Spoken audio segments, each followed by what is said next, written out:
This is Dr. Michael. There seems to be a lot of question between what is alkaline water, what is alkalized water, is there a difference, why do the pH strips not work on this water, why do the drops work on this water. So here's a brief explanation. The question becomes, what is the difference between alkaline water versus alkalized water? The short answer for this question is this is a chemical change, this is an electrical change.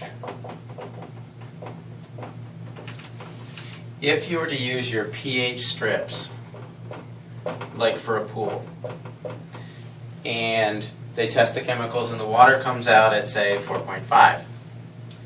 Well, with a pH of 4.5, you would then add either calcium or magnesium or some like that to increase the alkalinity. What the pH strips, if you will, are looking for is they're actually known as chem strips, which means they're looking for a chemical composition change.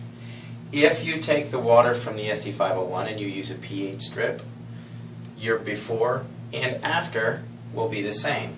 If you take any type of table water, whatever other machines, and you're getting a change in the chem strips, it means that you've added the calcium and magnesium, and now you get an 8.5 water because of the chemical change in the water. That is therefore by definition to be truly alkaline water by all scientific standards that we use today. However, when you start to compare this to alkalized water, what's going on is there's an electrolysis process, and basically it's shocking the water. It takes an enormous level of energy to do a process that is called the dissociation of water. And you can Google that. Basically, it's the process by which you take water and you lend it to a hydrogen ion and a hydroxyl ion. The hydroxyl gives you a free electron that you can use to be a free radical scavenger. But when this process happens, basically there's an array which has a negative side and a positive side. This will attract the hydrogen ions. The hydroxyls will come over here. Well, when this happens, because they're so unstable, what they will do is they will instantly convert to H2, which is hydrogen dissolved in water. So then you end up with an H2 molecule and a couple of hydroxyls. Because this ratio changes electrically, you'll get a rise in your pH. There's no chemicals added. There's nothing they're taken or added to the water. It is strictly a requirement of power, which is where this unit comes in.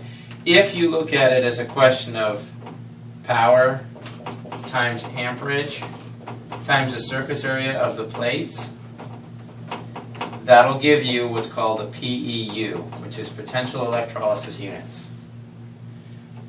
If you take 230 watts times 2.5 amps times 466 square inches, you get a PEU of 267,950 from an SD501. I recommend, if you want to look and compare these other units and what they're trying to do, Alkaline Water Plus has a great website. It's actually a competitor's website, and it proves the power output. Most of the units there have 110 watts times a half amp, and the standard plate size is 117 square inches, which gives you a PEU of 6,435, or approximately 2.4% of this power. Because it doesn't have enough power to create the dissociation of water, they have to add calcium and or magnesium to change the water supply. When that happens, you then run the risk of all the dangers that are associated with alkaline water, because if you keep adding these things into the system, they can in fact affect blood pH. That's why people say, oh, alkaline water can be dangerous, you got to be careful not to do too much, you might alkalize the system. If this builds up in the bloodstream, you will change your blood pH, and that can create a lot of health issues. Alkalized water, on the other hand, doesn't add any chemicals. It's not going to stress, for instance, the stomach when you drink it. The stomach is going to be looking for this to neutralize it.